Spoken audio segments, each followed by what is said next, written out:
পই পই পই, চলো পই পই বুক।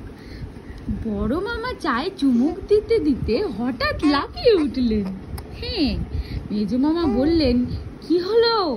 মাসিমা বললেন, মনে হয় বিষাক্ত কিছু ঠ্যাঙে কামড়েছে।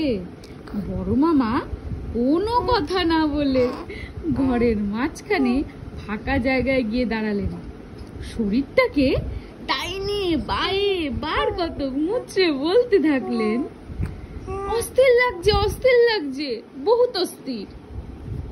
खचका अंदर में আগ্নেয়গিরি ঘুষ গয়া। হ্যাঁ, তারপরে কি হচ্ছে? মেজো মামা বললেন, আলসার। তো আমার মতো কেস, এন্ডোস্কোপি। ও মাই গড, ঘি, তেল ভাজা, রিচ ফুড সব বন্ধ। কি হবে এখন মাম্মা? পেঁপে সিদ্ধ, গোলা ভাত।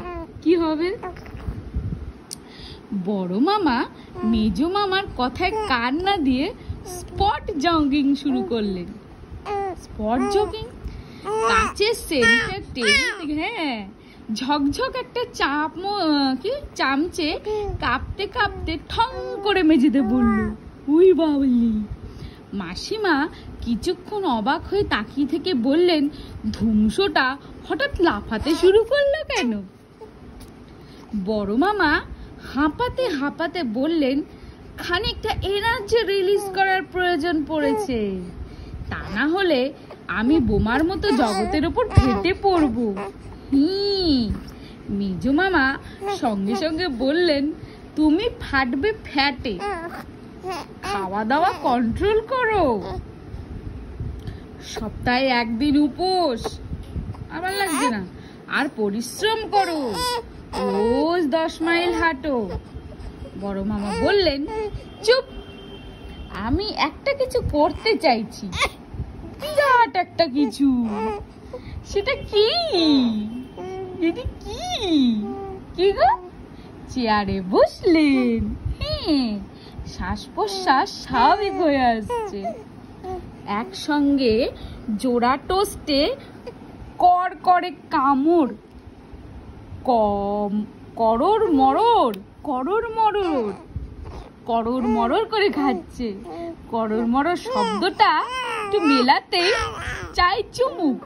তারপরে বললেন, ভেতরে তার আবির্ভাব ঘটেছে। হ্যাঁ, মেজো মামা জিজ্ঞেস করলেন, কার? তখন কখনো মনে হচ্ছে পরম পরম শ্রীকৃষ্ণ বাঁশি বাজাচ্ছেন, না রথের চাকার শব্দ, ধুলো উঠছে। হ্যাঁ, দুর্যোধন চিৎকার করছে, ফায়ার! মরেছে। তখন তো গোলা বারুদ বন্দুক এসব কিচ্ছু ছিল না। বড় মামা পাত্তা না দিয়ে বললেন, আরে দুধ তুলেছে সোনামা, বই পড়া আর হবে না, বুঝতে পেরেছি, জামাটা আবার চেঞ্জ করো হে ভগবান।